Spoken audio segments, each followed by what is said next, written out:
dosen tetap pada program studi S1 Manajemen Fakultas Manajemen dan Bisnis Institut Transportasi dan Logistik Trisakti. Sebagai seorang akademisi dengan latar belakang keselamatan dan kesehatan kerja, pengajaran dan keahlian saya berpusat pada manajemen Health, Safety, and Environment atau HSE, di mana proses yang dilakukan adalah melakukan identifikasi serta pengendalian risiko kerja hingga implementasi sistem manajemen lingkungan dan keselamatan kerja, khususnya di industri transportasi dan logistik. Dalam menjalankan Tridharma perguruan tinggi pada unsur pengajaran, komitmen utama saya adalah menghadirkan pembelajaran yang terstruktur, berbasis regulasi dan standar keselamatan yang berlaku, serta relevan dengan kebutuhan praktis pada calon tenaga ahli di bidang transportasi dan logistik. Pada kesempatan ini, saya akan memaparkan desain pengajaran melalui penerapan modul Delivery, Interaction, and Assessment, serta simulasi proses pembelajaran pada salah satu mata kuliah yang saya ampu, yaitu mata kuliah Manajemen HSE. Deskripsi mata kuliah dan capaian pembelajaran atau CPMK, mata kuliah yang saya jadikan sampel dalam PDD UKT PT ini adalah mata kuliah Manajemen HSE, di mana mata kuliah ini bersifat wajib dengan bobot 3 SKS yang disampaikan pada semester 4 di program studi D3 Manajemen Logistik dan Material. Pada kuliah Manajemen HSE ini dirancang untuk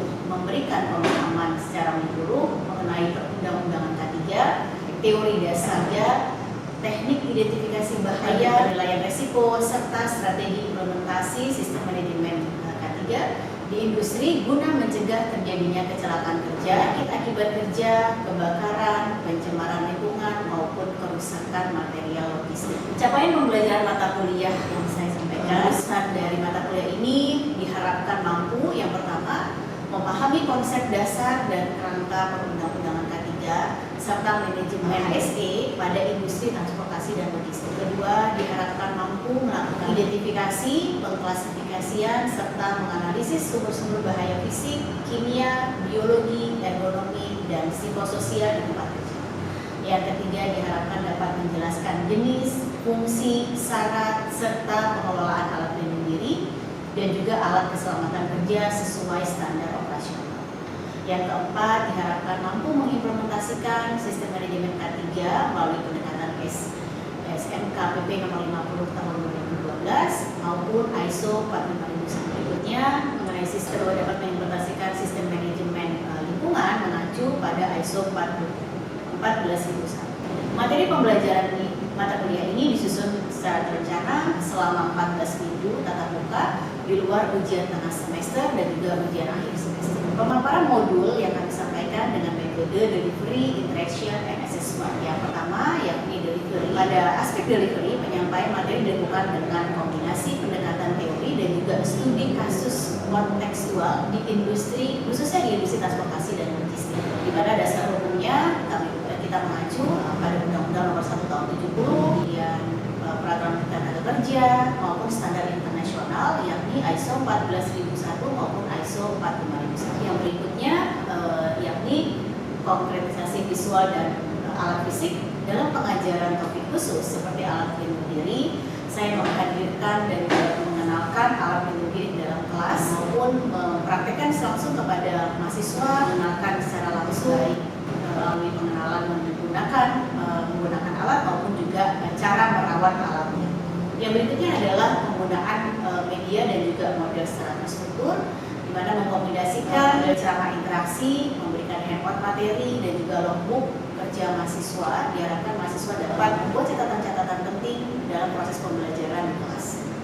Yang berikutnya adalah interaksi pembelajaran. Pada aspek interaksi dua arah diharapkan dapat membangun komunikasi yang baik antara ajar dan juga mahasiswa, di mana proses yang dilakukan adalah melalui tanya jawab dan brainstorming. Di awal setelah perkuliahan, biasanya kami akan mengulang materi sebelumnya yang mengajak mahasiswa untuk mendiskusikan kondisi potensi bahaya real di area kerja, khususnya di bidang transportasi dan logistik. Yang berikutnya, dengan interaksi ini yang dilakukan adalah melalui diskusi kelompok dan juga studi kasus tertentu, khususnya di bidang keselamatan kesehatan kerja untuk di industri transportasi dan logistik. Yang berikutnya adalah dengan pencatatan mandiri pada logbook diharapkan mahasiswa ataupun diwajibkan mahasiswa untuk mencatat hal-hal yang penting yang belum dijelaskan dalam presentasi di kelas. Yang berikutnya adalah assessment, yakni penilaian kinerja mahasiswa. Pada tahap assessment ini, penilaian dilakukan berupa secara terukur, transparan, dan juga berkesinambungan, mencakup seluruh aspek pembelajaran, mulai dari kehadiran dan juga sikap perilaku, kemudian ada tugas mandiri dari pencatatan logbook maupun juga tugas kelompok. Assessment yang tidak lupa dilakukan adalah dengan melakukan evaluasi hasil ujian melalui layar UTS dan juga UAS. Yang berikutnya adalah simulasi. Simulasi yang dilakukan untuk mata kuliah ini yakni berupa praktek, diantaranya adalah pengenalan alat jenis-jenis alat pelindung diri, mulai dari pelindung kepala hingga pelindung kaki, mengenalkan jenis-jenis APD, bagaimana cara menggunakan dan merawat secara serta praktek alat keselamatan kerja berupa pengenalan alat-alat deteksi dini kebakaran dan juga penanggulangan kebakaran, seperti pengenalan alat detektor, sprinkler, alarm, apar, sistem hidran yang disediakan di kampus. Demikian pemaparan pernyataan diri saya pada unjuk kerja tridharma perguruan tinggi, unsur pengajaran, penelitian, dan pengabdian pada mata kuliah manajemen HSE. Melalui perencanaan pengajaran yang terstruktur, integrasi perundang-undangan K3, penyampaian materi yang kontekstual, serta evaluasi yang transparan, saya berharap dapat mencetak lulusan manajemen transportasi dan logistik yang tidak hanya ahli secara teknis, namun juga berbudaya K3 dan siap menjaga keselamatan kerja di industri nasional maupun internasional. Selamat siang mahasiswa semuanya. Siang. Oke, baik. Hari ini kita masuk ke pertemuan kedua untuk mata kuliah manajemen HSE. Sebelum kita mulai perkuliahan, baiknya kita melakukan doa dulu agar kuliah kita hari ini bermanfaat. Berdoa dimulai. Ya, selesai. Baik, sebelum kita lanjutkan ke pokok materi bahasan kita, ada baiknya kita melakukan salam TLM ITL Trisakti. Salam TLM ITL Trisakti 97531. Belajar sukses. Baik, terima kasih. Ya, untuk materi kita hari ini yakni mengenai alat pelindung diri atau APD, ya, di mana APD ini merupakan aspek penting dalam penerapan keselamatan dan kesehatan kerja. Sebelum saya mulai ke materi yang pertama, saya akan mereview materi sebelumnya agar merecall kembali ingatan rekan-rekan mahasiswa semua terkait dengan materi yang akan saya sampaikan. Sebelumnya saya menjelaskan mengenai apa itu definisi dari insiden kecelakaan, ya. Jenis-jenis kecelakaan ada insiden dan juga accident. Bisa kita lihat, ya, berikut merupakan faktor-faktor risiko kecelakaan yang sudah saya sampaikan di sesi sebelumnya, yakni ada faktor tenaga kerja, ada faktor bahan atau material, ada faktor alat atau mesin, dan juga lingkungan kerja. Bisa kita lihat bagaimana siklus proses terjadinya penyebab kecelakaan. Nah, dari sini dapat kita lihat upaya-upaya pengendalian atau loss control untuk mencegah terjadinya kecelakaan. Sebelum saya lanjut pada materi mengenai alat pelindung diri, silahkan ada yang bisa menjelaskan materi sebelumnya, faktor resiko apa saja yang mungkin muncul di tempat kerja. Saya ingin menjawab. Baik, silahkan sebutkan namanya. Nama saya Abu Bakar. Saya ingin menjawab kayak kecelakaan yang terjadi di lingkungan kerja. Yang pertama itu ada tenaga kerja. Pada faktor tenaga kerja ini akibatnya dari tidak mematuhi prosedur kerja, kurangnya keterampilan dan pengetahuan pada proses kerja. Terus yang kedua ada faktor alat. Faktor alat ini ada beberapa kategorinya yang adalah tidak dilakukan perawatan secara berkala dari alat tersebut dan juga safety alat yang kurang memadai.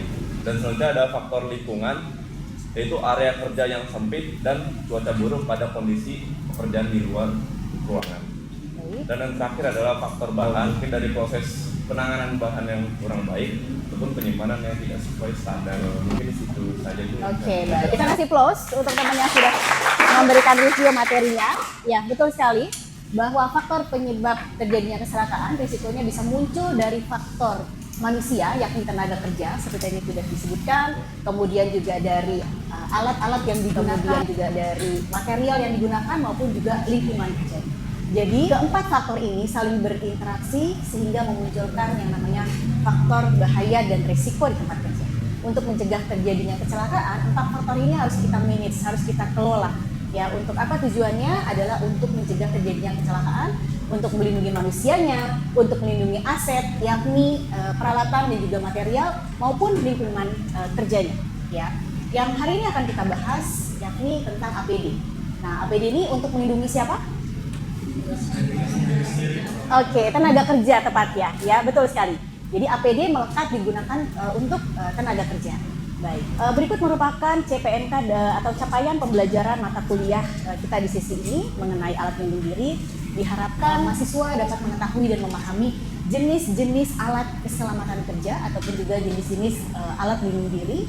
Kemudian mahasiswa mengetahui dan memahami fungsinya, ya baik itu alat keselamatan kerja maupun alat pelindung diri. Kemudian sub CPNK-nya mahasiswa mampu menyebutkan dan mengidentifikasi jenis atau macam-macamnya. Kemudian mahasiswa mampu menjelaskan karakteristik atau perbedaannya. Nanti kita akan lakukan praktek, ya. Ada berbagai jenis alat pelindung diri. Contohnya misalnya pelindung telinga itu ada jenis beragam jenisnya. Kemudian mahasiswa mampu menjelaskan karakteristik dan perbedaan. Kemudian mahasiswa mampu membangun pengetahuan dasar tentang apa saja alat-alat yang ada serta aspek lainnya. Kemudian diharapkan mahasiswa dapat membangun pemahaman aplikatif yang mengaplikasikan tentang kegunaan alat tersebut supaya tepat dalam memilih APD maupun cara menggunakannya. Tujuan pembelajaran untuk materi kita hari ini yakni secara khusus diharapkan mahasiswa memiliki aspek pengetahuan yakni kognitif. Kemudian ada aspek psikomotorik juga di dalamnya. Aspek kognitif yakni mahasiswa diharapkan dapat menjelaskan pengertian dan definisi APD, kemudian menyebutkan dan mengidentifikasi jenis-jenis APD berdasarkan bagian tubuh yang dilindungi. Kita akan melindungi bagian tubuh dari ujung kaki sampai ujung kepala sampai ujung kaki. Kemudian menjelaskan fungsi masing-masing jenis APD dan potensi bahaya tentunya. Kemudian menjelaskan dasar hukum atau regulasi apa yang mengharuskan penggunaan APD. Kemudian menguraikan hierarki dalam pengendalian. Kemudian aspek psikomotoriknya diharapkan mahasiswa dapat mengidentifikasi melalui aktivitas hazard identification di area kerja sehingga dapat menentukan APD yang tepat dengan potensi bahaya dan risiko. Ya, kita lanjut ke pengertian APD. Ya. Jadi alat pelindung diri ini merupakan alat yang mampu melindungi personal atau tenaga kerja atau juga mengisolasi, melindungi sebagian atau seluruh tubuh dari tubuh tenaga kerja, yakni dari potensi bahaya di tempat kerja.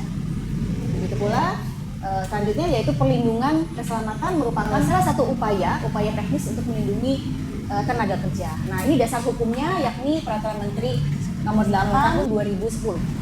Kemudian menurut OSHA, Occupational Safety and Health Association dari Amerika, bahwa alat pelindung diri atau personal protective equipment adalah alat pelindung yang didefinisikan sebagai alat yang digunakan untuk melindungi pekerja dari apa? Dari luka, dari penyakit yang diakibatkan oleh adanya kontak. Jadi ada interaksi antara pekerja dengan alat atau mesin yang tadi sudah saya sampaikan sebelumnya, ya. Ada interaksi antara pekerja dengan mesin, dengan alat, dengan material. Di situ akan berpotensi menimbulkan bahaya-bahaya berupa bahaya biologis, bahaya radiasi, fisik, mekanik, dan lain sebagainya.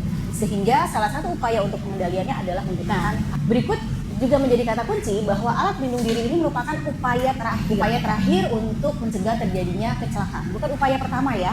Jadi upaya terakhir mana APD ini berfungsi mencegah ataupun mengurangi kontak dengan sumber bahaya. Bahaya apa saja itu? Seperti di materi sebelumnya sudah saya sampaikan, ada bahaya fisik, ada bahaya kimia, ada bahaya biologis. Ya, kemudian yang berikutnya mencegah timbulnya penyakit akibat kerja. Ya, yang berikutnya adalah melindungi tenaga kerja itu sendiri dari kecacatan ataupun bahaya-bahaya bagi kesehatan. Nah, ini juga hal yang penting harus diketahui bersama bahwa syarat penggunaan APD agar mau dipakai oleh tenaga kerja adalah yang pertama nyaman saat digunakan, yang berikutnya tidak mengganggu atau menghambat aktivitas, kemudian memberikan perlindungan efektif dan juga memenuhi ketentuan standar yang berlaku, aturan yang berlaku. Sebelum saya lanjut mengenai syarat APD yang berikutnya, ya dalam hierarki pengendalian bahaya dan risiko kita mengenal yang namanya segitiga hierarki pengendalian bahaya dan risiko, ya, di mana pengendalian risiko terbagi menjadi 5. Ada eliminasi, kemudian ada substitusi, kemudian ada engineering, kemudian ada administratif, dan yang terakhir barulah APD. Nah, menurut kalian mana yang paling efektif untuk mencegah terjadinya kecelakaan dari hierarki ini? Yang paling atas atau paling bawah? Yang paling atas. Ya, eliminasi, dihilangkan bahayanya. Ya. Jadi APD ini merupakan upaya terakhir untuk mencegah terjadinya kecelakaan. Ya, jadi banyak cara untuk yang dilakukan untuk mencegah terjadinya kecelakaan. Salah satu hierarkinya adalah dengan penggunaan APD. Tapi bukan berarti APD satu-satunya. Ya, harus juga dilakukan upaya-upaya yang lain, yakni eliminasi, substitusi, engineering, administratif, dan APD. Khusus hari ini kita akan fokus membahas mengenai APD. Oke, baik. Berikut merupakan dasar hukum peraturan diwajibkannya penggunaan APD. Sejak tahun 1981, Permenaker Trans sudah mengeluarkan yang namanya Permenaker Trans nomor 1 tahun 1991, kewajiban perusahaan untuk menyediakan secara cuma-cuma kepada perusahaan. Jadi nggak diwajibkan untuk bayar ya, para pekerja itu diwajibkan untuk menggunakan, sedangkan yang menyediakan ini adalah perusahaan. Yang berikutnya dari Permenaker Trans tahun nomor 3 tahun 82, hal yang sama menyebutkan bahwa dalam merencanakan upaya perlindungan tenaga kerja diantaranya adalah perencanaan dan pembuatan tempat kerja melalui pemilihan alat pelindung diri. Ya, diperkuat dengan aturan ini sejak tahun 81, 82, kemudian di peraturan yang berikutnya, maaf sebentar ada salah teknis. Nah, ini hal yang penting ketika perusahaan akan menerapkan program APD, diantaranya adalah komitmen dan kebijakan. Ya, jadi tidak serta-merta bahwa karyawan hanya harus dipakai APD, tapi harus ada komitmen dan kebijakan dari pimpinan perusahaan, kemudian melakukan identifikasi, pemilihan yang tepat, kemudian sosialisasi penggunaan, pemeliharaan, surveillance, termasuk juga pemberian reward and punishment. Ya, kira-kira kalian kalau jadi pekerja senang dikasih reward and punishment? Jadi ini merupakan suatu effort bagi perusahaan, bagi karyawan yang menggunakan APD lengkap, ataupun juga karyawan yang berkendara selamat, cenderung perusahaan akan memberikan penghargaan. Sebaliknya, jika karyawan yang sudah diberikan fasilitas alat pelindung diri tapi tidak mau menggunakan atau abai atau merusak alat pelindung diri yang diberikan, pasti perusahaan akan memberikan sanksi. Menurut kalian fair? Seperti itu aturannya? Oke, betul. Jadi ada hak dan juga ada kewajiban. Nah, berikut juga merupakan program pemerintahan APD. Nah, selanjutnya adalah jenis-jenis APD dan juga penggunaannya. Ya, tadi sudah saya sampaikan bahwa APD ini tujuannya untuk melindungi tubuh manusia mulai dari ujung kepala hingga ujung, yakni mulai dari kepala kita kenal yang namanya head protection. Ya, saya langsung lanjut saja untuk mengenalkan alatnya. Berikut merupakan head protection, pelindung apa ini? Ya, tujuannya adalah untuk menghindari benturan. Ya, mulai dari atas, dari samping, ya, lebih seperti itu. Kemudian yang berikutnya adalah pelindung telinga. Pelindung telinga kita kenal ini namanya earmuff. Ya, earmuff. Nanti kita coba praktekkan dulu secara mahasiswa yang menggunakan. Yang berikutnya ada yang namanya earplug. Seperti ini materialnya, ada yang dari foam ataupun juga dari rubber. Yang seperti ini dari foam dan busa, ini dari rubber. Ini biasa digunakan juga untuk di area-area drone yang ini. Kemudian yang berikutnya ada alat pelindung pernapasan. Oke, kita kenal yang namanya masker. Nah, ini maskernya jenisnya untuk melindungi pernapasan dari bahaya bahan kimia. Oke, dengan nanti akan bekerja di bidang logistik, akan dengan bahan-bahan yang cair, kemudian bahan-bahan yang berbahaya bagi pernapasan. Nah, nanti diwajibkan untuk menggunakan alat ini ya, untuk menghindari kontak bahan kimia masuk ke otak. Yang berikutnya adalah alat pelindung mata. Kita kenal ini namanya. Kita ada dua. Untuk area indoor kita gunakan yang tidak atau yang benih. Seperti ini. Ya. Kemudian untuk area outdoor biasanya kita gunakan yang grey. Ada gelap untuk menghindari sinar matahari langsung supaya nggak silau. Ya, kita gunakan. Yang berikutnya ada satu tangan ketika ada di area pergudangan, ada jenis-jenisnya. Jika menghandling material atau bahan yang tidak basah, cukup menggunakan sarung tangan yang ada seperti ini. menggunakan atau menghandling material yang basah, kita bisa menggunakan jenis rubber, karet seperti ini. Ya, agar apa? Agar bahan kimia yang kita sentuh atau kontak dengan kita tidak meresap ke kulit kita. Nah, di situ proses terjadinya transfer bahaya ya.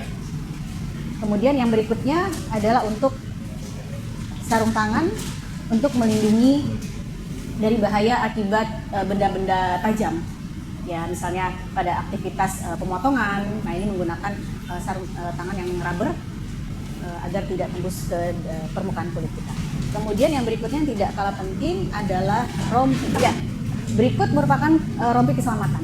Ya, biasanya di mana digunakan ini? Pernah lihat di mana? Warehouse, ground handling. Nah, ini jenisnya rompi spotlight. Ya, fungsinya adalah memberikan penerangan. Betul, untuk di area yang gelap, tidak harus di malam hari, di area siang tapi penerangannya kurang. Ini berfungsi untuk mengetahui bahwa ada orang sedang bekerja di sana. Ya, khususnya mungkin pada operator forklift, ya, area-area ground handling mereka tidak lain. Ada fungsinya adalah untuk ini sebagai pemberitahuan bahwa ada orang yang sedang bekerja di sana. Baik, nanti kita akan coba praktekkan. Ya, kurang lebih penggunaannya seperti ini ya, kalau yang lengkap. Mulai dari pelindung kaki, pelindung kepala, helm sampai pelindung kaki. Ini contohnya bagi pekerja yang bekerja di ketinggian menggunakan lanyard ya. Oke, berikut merupakan standar-standar dari alat pelindung diri berupa helm, di mana standarnya yakni bahwa persyaratannya bahwa helm ini harus berfungsi untuk melindungi kepala dari benturan ya. Bisa kita lihat di sini, helm ini harus memiliki standar SNI Indonesia dan juga ada standar dari MSA-nya.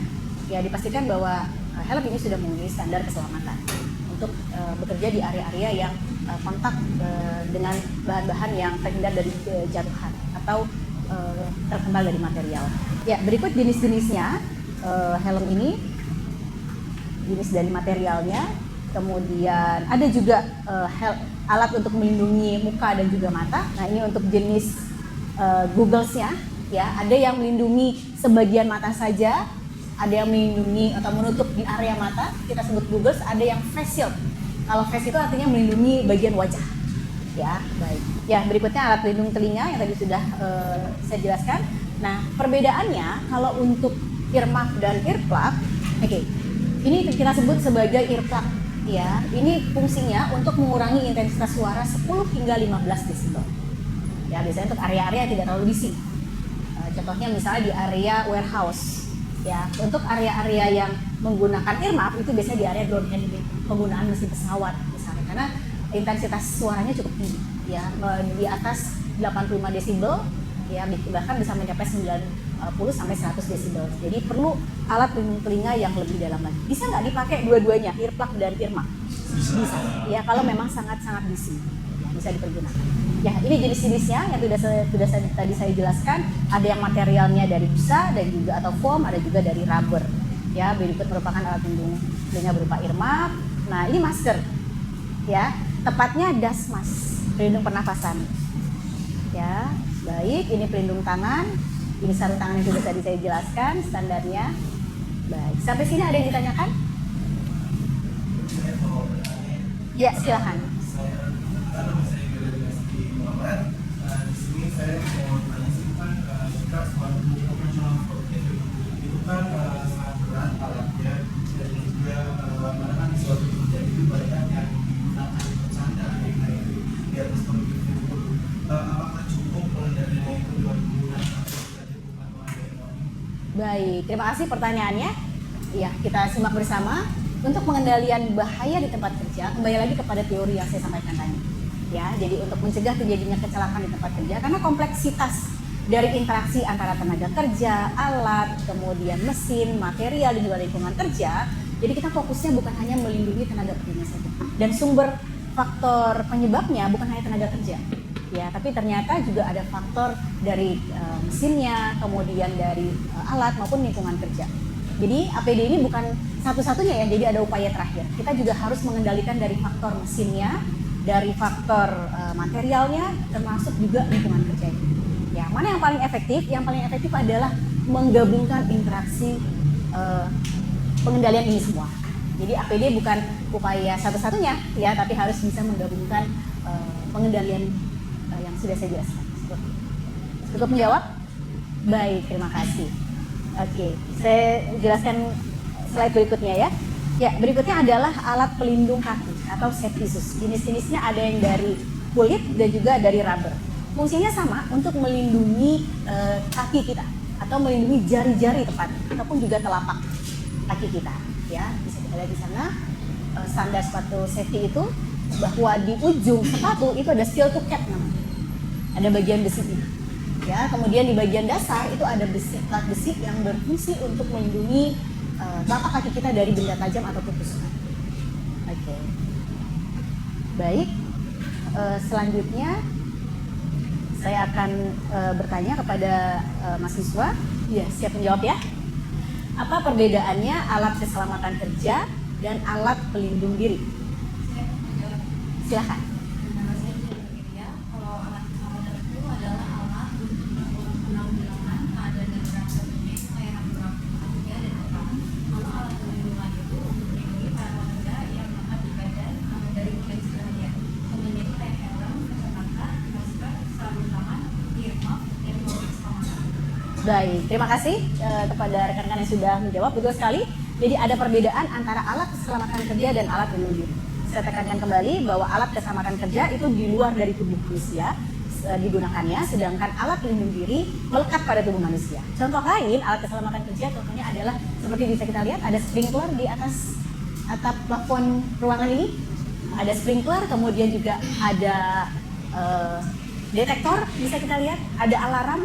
Ini merupakan alat keselamatan kerja ya, yang berfungsi untuk melakukan upaya deteksi dini terjadi keadaan darurat kebakaran ya khususnya. Baik, untuk selanjutnya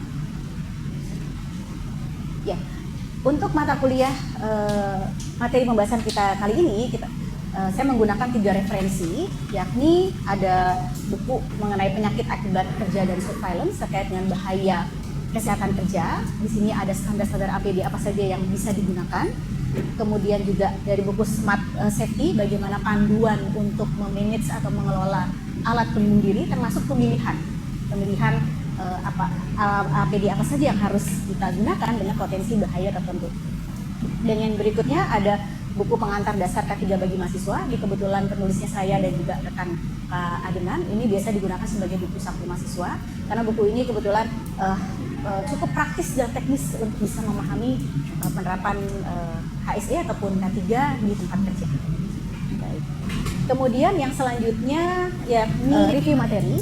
Ya, tadi sudah di awal saya sampaikan bahwa tujuan dari mata kuliah ini adalah agar mahasiswa paham mengenal jenis-jenis APD, kemudian tahu bagaimana bagaimana memilih APD yang tepat dengan sumber potensi bahaya dan resiko.